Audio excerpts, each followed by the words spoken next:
Hi dear students, welcome to learning concept by Ghani sir. आप सभी का हमारे यूट्यूब चैनल पर हार्दिक स्वागत है। आज के इस एपिसोड में हम लोग चर्चा करेंगे दालचीनी के बारे में। दालचीनी क्या है, किससे प्राप्त की जाती है, इसका संगठन यानी इसका कंपोजिशंस क्या है और इसका सेवन से हमारे शरीर में क्या क्या लाभ होता है और अधिक मात्रा में अगर इनका सेवन किया जाए तो इससे क्या क्या हानि पहुंचती है। इन तमाम बिंदुओं पे हम लोग डिटेल चर्चा करेंगे। सिनामन, जिसको हिंदी भाषा में दालचीनी कहा जाता है, संस्कृत भाषा में तवक कहा जाता है। बेसिकली जो दालचीनी है इसका उदय जो है, उद्गम स्थल, ओरिजिन प्लेस जो है वो श्रीलंका माना जाता है।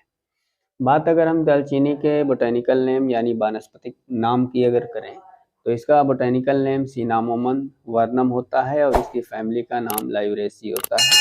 बात अगर इसके ग्रेडियंट की किया जाए, इसके संगठन की किया जाए, इसके कंपोनेंट या कंपोजिशंस की किया जाए तो इसमें सिनेमल्डिहाइड, सिनेमेट और सिनेमिक एसिड और आयल्स होते हैं। ये वो तमाम ऐसी चीज़ें होती हैं जो इस दालचीनी के अंदर मौजूद होती हैं। वास्तव में यह जो प्लांट होता है उसका जो बार्क होता है यानी जो छाल होती है, उसी छाल से हम दालचीनी की प्राप्ति करते हैं। आइए देखा जाए कि दालचीनी का अगर हम सेवन करते हैं तो मानव शरीर में कौन कौन से लाभकारी प्रभाव ये दर्शाता है।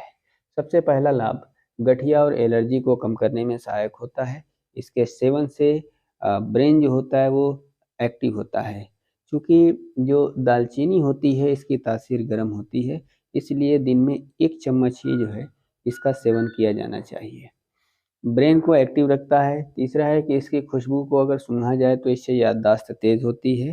साथ ही साथ कैंसर, स्पेशली ल्यूकेमिया और लिम्फोमा, ये जो कैंसर के 2 वैरायटी के नाम हैं, उनसे ये काफ़ी हद तक जो है मानव को बचाने में सहायता प्रदान करता है। साथ साथ अगर वज़न ज़्यादा हो गया है तो उस वज़न को कम करने में भी सहायक होता है। मानव में जो सेमेंस जिसको वीर्य बोलते हैं उसकी मात्रा का भी नियमन करता है। साथ साथ कोलेस्ट्रॉल अगर ज़्यादा मात्रा में इकट्ठा हो गया है तो ख़राब कोलेस्ट्रॉल को लॉस कर देता है। अर्थात कोलेस्ट्रॉल की मात्रा को मेंटेन करने में भी दालचीनी सहायक होती है। साथ साथ टीबी जैसे खतरनाक रोग को ये जड़ से ख़त्म कर देती है। बालों की रक्षा के लिए भी दालचीनी का बड़ा महत्वपूर्ण योगदान है। इसके लिए हम एक पेस्ट का इस्तेमाल करते हैं। पेस्ट बनाने के लिए हम 1 अंडा, 3 चम्मच दालचीनी और 1 चम्मच शहद आपस में मिक्स कर लेते हैं और इसका एक जो है पैक बना लेते हैं और वो पैक जो होता है वो हेयर पे लगा लिया जाता है। 15 से 20 मिनट के बाद ठंडे पानी से उसको धुल लिया जाता है। इस तरह से बाल के गिरने की समस्या जो होती है वो काफ़ी हद तक इस विधि का उपयोग करने से हमको राहत प्राप्त होती है।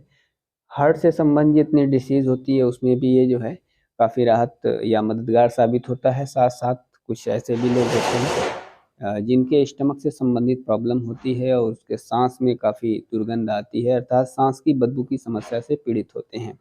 तो ऐसे लोगों को खौलते हुए पानी में 1 चम्मच या इससे थोड़ी से कम मात्रा में जो है दालचीनी का पाउडर डाल करके उससे कुल्ली कराया जाता है और कुल्ली करने से उनकी सांस की जो बदबू होती है वो काफ़ी हद तक कम हो जाती है।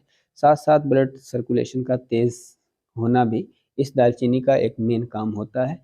दूध के साथ इसको मिक्स करके पिया जाता है जिससे ब्लड सर्कुलेशन की जो रफ्तार होती है वो बढ़ जाती है। साथ साथ टूटी हुई सेल की रिपेयरिंग करता है। टूटी हुई सेल का मतलब ये होता है कि ऐसी सेल जो किसी कारणवश एक्सरसाइज की वजह से या किसी चोट के लगने की वजह से वो टूट गई हो। जैसे जिम वगैरह जो लोग करते हैं अक्सर उनके जॉइंट्स पे आपने बहुत सारी धारियों को देखे होंगे। वो धारियाँ जो होती हैं वो टूटी हुई सेल की वजह से होती हैं और टूटी हुई सेल जब तक रिपेयरिंग नहीं होती है तब तक की वो जो है धारियाँ नज़र आती हैं। तो टूटी हुई सेल जो होती है उसकी रिपेयरिंग करना भी दालचीनी का एक प्रमुख कार्य होता है। साथ साथ शुगर में और एंजाइटी में, ये 2 ऐसी दशाएँ होती हैं जिसमें भी दालचीनी काफ़ी हद तक मददगार होता है। शुगर के केस में जो है दालचीनी और दूध का सेवन कराया जाता है और एंजाइटी में अगर जो है दालचीनी और शहद को मिक्स करके इस्तेमाल में लाया जाता है। इस तरह से खून को पतला करने में और बॉडी का जो रोग प्रतिरोधक क्षमता है जिसको हम इम्यून सिस्टम या इम्यूनिटी के नाम से जानते हैं, उसको भी ये स्ट्रॉन्ग करता है। बात अब ये आती है कि एक दिन में जो दालचीनी होती है, चूँकि इसका जो इसकी जो तासीर होती है वो काफ़ी गर्म होती है, इसलिए जाड़े के दिनों में ही इसका इस्तेमाल एक सीमित मात्रा में किया जाता है। एक स्वस्थ व्यक्ति को एक दिन में कम से कम 1 चम्मच जो है दालचीनी का उपयोग करना चाहिए। अगर इससे ज़्यादा मात्रा में जो है वो दालचीनी का उपयोग करता है, तो बॉडी के अंदर क्या-क्या समस्याएँ देखने को मिलती हैं, आइए इसके बारे में जाना जाए।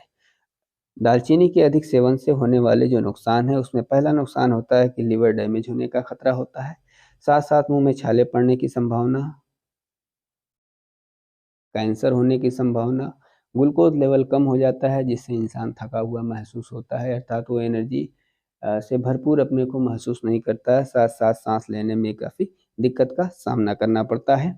तो डियर स्टूडेंट्स, आज के इस वीडियो में हम लोगों ने सिनामन यानी दालचीनी क्या होती है, इसका बॉटेनिकल नाम, इसकी फैमिली, इसका ओरिजिन प्लेस, साथ-साथ बॉडी के अंदर इसका क्या फंक्शंस होता है, अधिक मात्रा में सेवन करने से क्या दिक्कतें होती हैं, इन तमाम चीज़ों के बारे में हम लोगों ने डिटेल अध्ययन किया। वीडियो को लाइक, शेयर और सब्सक्राइब करना ना भूलें। मिलेंगे फिर नेक्स्ट वीडियो में, तब तक के लिए बाय।